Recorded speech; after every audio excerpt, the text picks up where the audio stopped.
And it was amazing. It was amazing. And I didn't expect that. That's one thing. See, here's the thing. When you decide to do the work, you never know what can happen. You won't believe what happened when I tried the concept of remothering. My name is Yari Allure, and welcome back to my channel. I am just at a time in my life where I'm learning to level up, and sharing my journey on this YouTube channel is a part of that. So one of the things that I'm working on is my wounded feminine energy. I am looking for ways every single day to actively heal my energy. So upon doing my research on action steps to heal my wounded feminine energy, I came upon the concept of remothering, right? And when I first thought about the concept, I'm like, I kind of brushed it off, to be honest with you. I'm like, I don't need to remother. My mother is a great mother. Like, I can call her right now. She's one of my best friends. I can talk to her about anything. I had a great childhood. I don't need to remother. Like, it's not, I was shying away from that concept because I felt like it's the men who have wounded the feminine energy, not my mother, right? Like, why would I want to remother myself, is what I was thinking, right? So then I was watching this one YouTuber, and she gave a journal prompt, and the journal prompt actually just opened me up. It really did. And basically the prompt said, think about something from your childhood that still bothers you, right?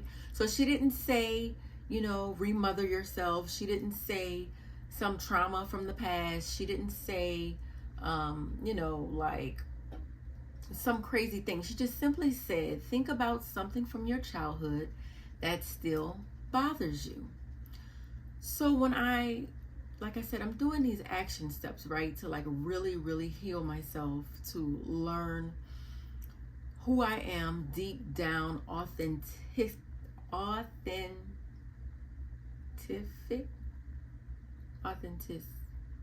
genuinely. Let's go with that. Authentically. There we go. We got it. Okay. Who I am authentically, right? My whole entire adult life, I've been a wife and a mother, and I've related to being a wife and a mother, but now I'm on this journey where my kids are grown, I'm no longer married, and I'm really trying to just find who I am. What is my identity? My identity outside from someone else, right? So I'm out into the dating world, and then I realized, I still have some energy there that needs to be healed. I thought I was healed. I can go out and, date confidently. But then when I get too serious with someone, those open wounds start to fester. And I really want to just purely, genuinely, just soothe my soul, right? Just soothe it. Really master my emotions, really develop and solidify my confidence, right? And so I'm just kind of working on me every single day, just working on me, becoming a better me. That's my goal, just to become 1% better every day, right? Like, I love it. I just love working on me. So I come across this concept of remothering. So I kind of brushed that off a little bit, and then I'm, moving along watching YouTubers, and came across the journal prompt. So then I think about, okay, I'm like, okay, fine. They want me to go into my childhood, which I feel like I had a great childhood overall.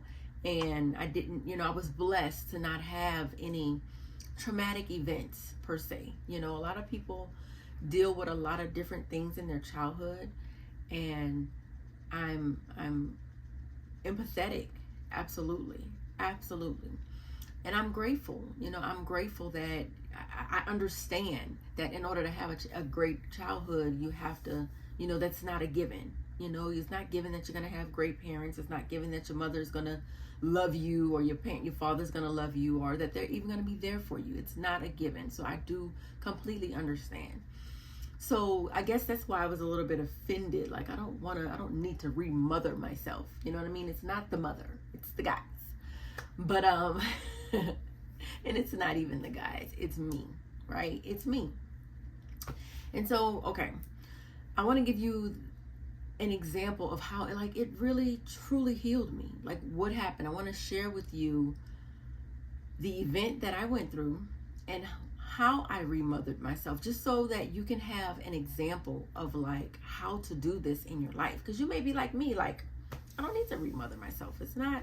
It wasn't anything that my mother did to me, you know, that I needed to redo or change or anything like that. I mean, that makes me who I am today, right? But there are, you know, an event here or there that still bothered me. Very minor, but it's still something that comes up, right? So let's talk about it, right? So this is what I did. I went back, and then I'm in deep thought, right? Because I'm learning. I've always meditated, always, but I'm learning to just be more mindful, just to be more controlled, right? And to actually do the work. A lot of the times when someone presents something to us and say, oh, this is an opportunity for you to heal, but this is the work you need to do, we may feel like we don't need to do that. We may brush it off. We may think it's not going to work. We may have all these different excuses of not to do the work. But I'm not making any more excuses, right? So I'm like, okay, let me go deep. Let me go deep. Find a childhood memory that still bothers me and remother myself and see what happens. Just see. Okay, so I had to be about 5 years old, right? I had to be about 5. I'm 5 years older than my sister. And my sister had to be about maybe 6 months. She was a little baby. So I can clearly remember, and this is like the earliest memory of something that it still bothers me. It's not even like it doesn't bother me anymore, but it did bother me until I did this. It's not even like a big deal, but just listen. So I'm 5, she's about 6 months, and I remember clearly, like, my mom had gotten her out of the tub, and she's on the bed, and she's drying her off, and, you know, changing her diaper, putting her diaper on, and getting her all powdered up and stuff. And I remember clearly, like, I'm standing on the side of the bed, and I'm taking a towel, and I'm like, you know, like, whew, like, you know how you just like, I guess you know how when they do with the bulls, like you just flap it. So I'm taking a towel and I'm flapping it towards my sister, right? And every time I flap it, she's just like cracking up laughing, like she's giggling, you know, like the sound of that baby giggle, like, ah, you know, like I can't even do it, but the sound of like that baby, like when they giggle so hard, right? So I flap the towel, and then my sister giggles. And then I'm like, okay, and then I just flap it again, and then she giggles. And then so now I'm probably on like my 3rd or 4th flap, but I'm like at a routine with it. And my mom says, stop doing that, right? Because, you know, I guess, yeah, whatever. I'll get into all that. My mom says, stop doing that. And then I flapped it again. But I flapped it, I remember clearly, I flapped it again because I was already like in my routine of like on beat, you know, I was going to flap it so I can get the giggle. So I flapped it once more after she said, stop doing that. And then she just looked at me. You know, that black mama look, like, she just looked. She didn't say anything. She didn't do anything. She just looked.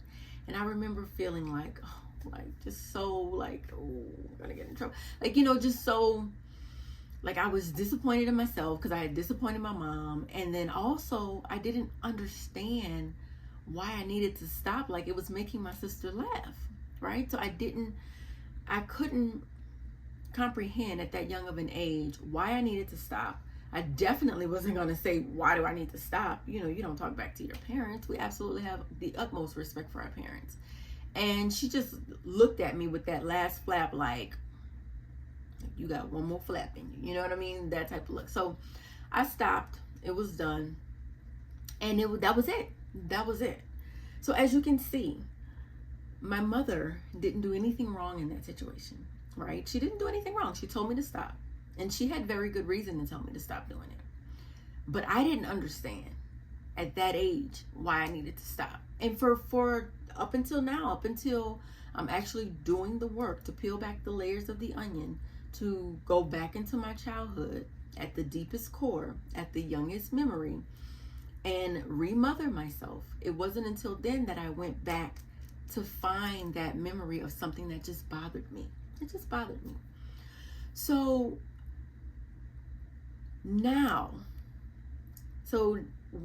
when I looked at the journal prompt, and then I come up with this memory of being young and flapping the towel and making my sister laugh, and then disappointing my mother because I did it again, and then not understanding why, right? Not understanding why. And that's probably what bothered me. And that's probably what kind of festered all the way up, right?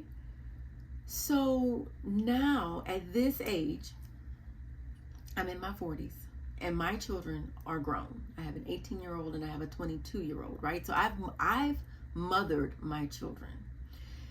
Even at 20 years old, I couldn't go back and remother myself like I can do today, because I'm not the same person at 20, and I'm not as nearly as good a mother as I am at 40 as I was at 20. Nearly. You know, I have more patience, I have more love, I have more understanding, I have more empathy, I have more grace, I have more kindness, I have everything. I give my children it all. Okay?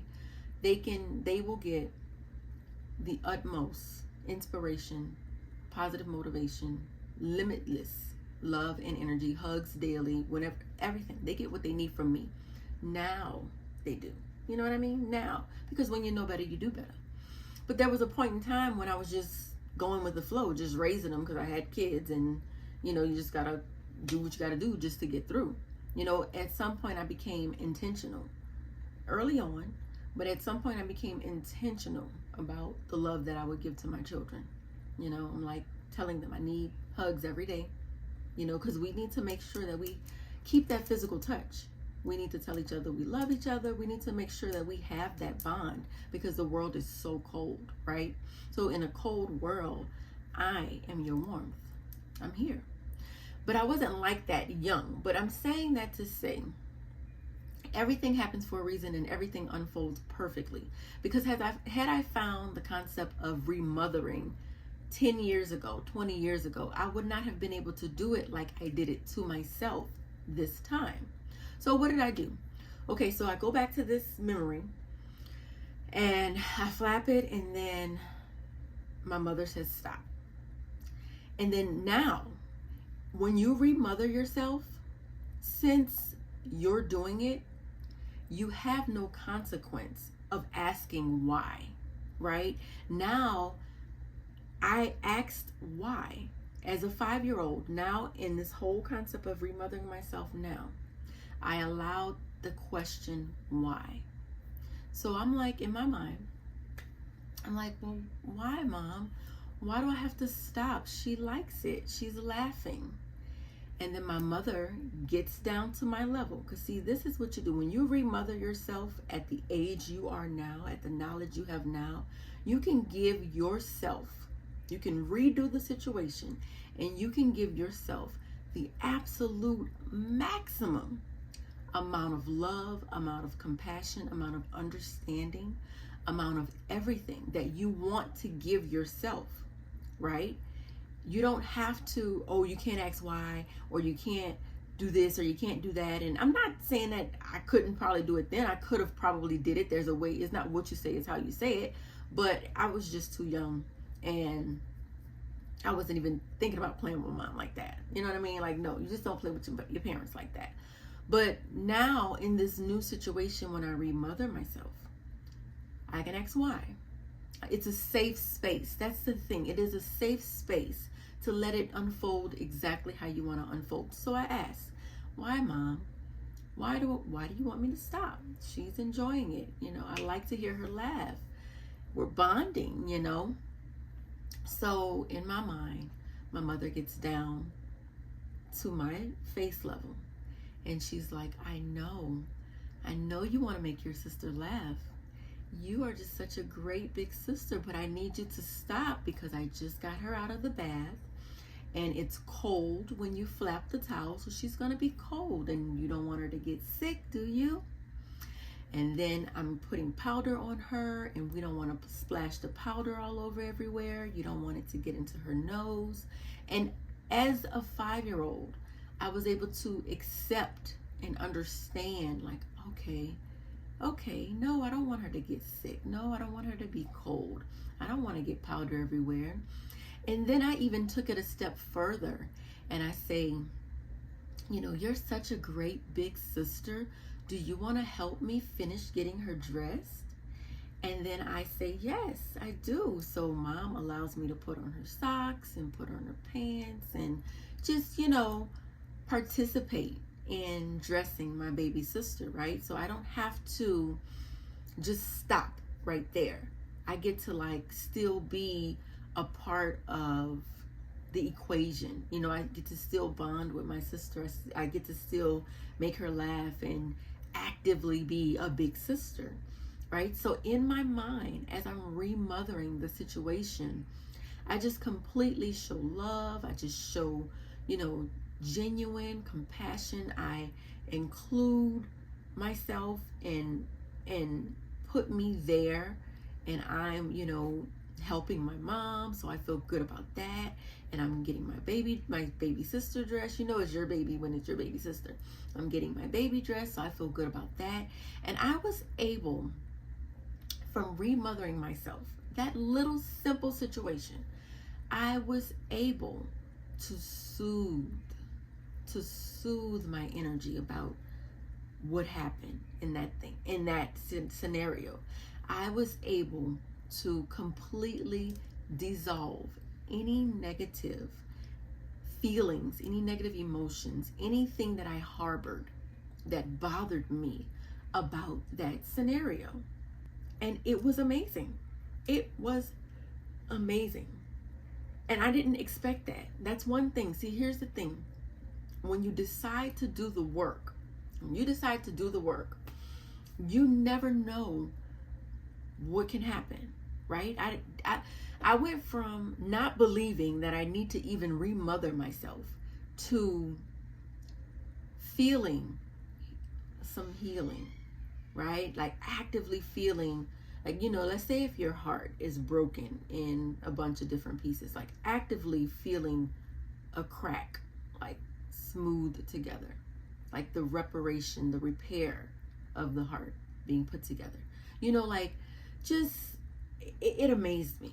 It amazed me so much that I obviously felt like I needed to share it with you all, because I don't think, first of all, the concept of remothering is new to me. I only heard it when I started to investigate how to heal my feminine energy, how to continue to heal, because I'm definitely healing, feeling great, feeling absolutely wonderful. But this concept just took it to another level, right? And it was something that I didn't even think I needed. It just took it to another level.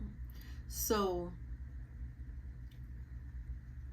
I just want to share with you all, I'm going to be ending this video, and I just wanted to share that the concept of remothering, when you're trying to heal your wounds, whatever that may be, don't overlook it. Do not overlook it. I was able to, I don't have many situations, maybe just like one or two, where I just wanted to just tweak it a little bit to what I wanted it to be.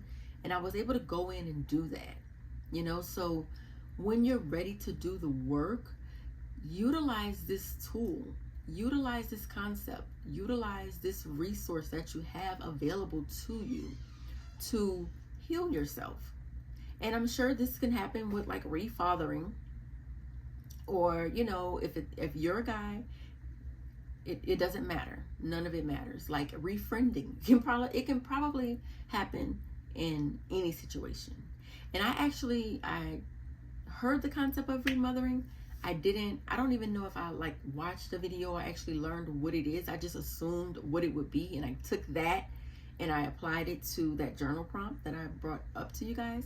So if it is something different, don't even tell me. I mean, I guess you can tell me, but it doesn't really matter, because for me, what I did worked for me, right? So you do what worked for you, right? You don't just do what somebody else tells you to do. You do it in a manner that you see fit. You do it in a manner that's going to heal you.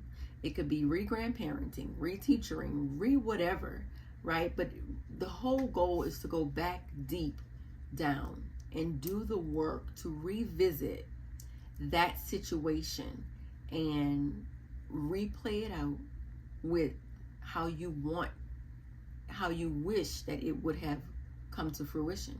And sometimes you don't even know. I have other things that I went back in and I actually tweaked them, like, you know, times when I wanted to, whatever, it doesn't even matter. But all I'm saying is, y'all, do not sleep on remothering. It is an absolute charm. It was unexpected. The healing that I felt from it was immediate. It made me feel lighter. It made me like look at that situation totally different. Like now when I see that situation of me being a 5-year-old, it's with the remothered effect, right? It's totally remothered. And you know what's interesting now that I think about my situation? You know, God allows things to happen for a reason, right? Because that particular situation when my mom told me to stop, that was it. So there was all this space afterward for this moment in time for me to go back into a time that, you know, didn't even appear, wasn't traumatic at all, but it bothered me. But I wouldn't call it trauma, but it was something that I could use to heal myself, right? I had all this space. It wasn't like all this extra stuff happened that I had to remove from the situation and then put my stuff on it. I have had those situations in my head where I did have to change the outcome of it, but that's okay. Change the outcome and move on. Heal, right? The goal is to heal, but we have to do the work. Like there's work involved. So yeah, I just wanted to thank you guys for watching. I hope you learned a lot from this video. My goal is to share love, provide value, and inspiration to those who want to become a better you, a better relationship with yourself, a better relationship with your significant other, a better relationship with your family and friends. That's what I'm here for. So leave a comment. Let me know what you think about remothering. What did you think about it before the video, and what do you think about it now? And we can discuss it. Alrighty, see you next week.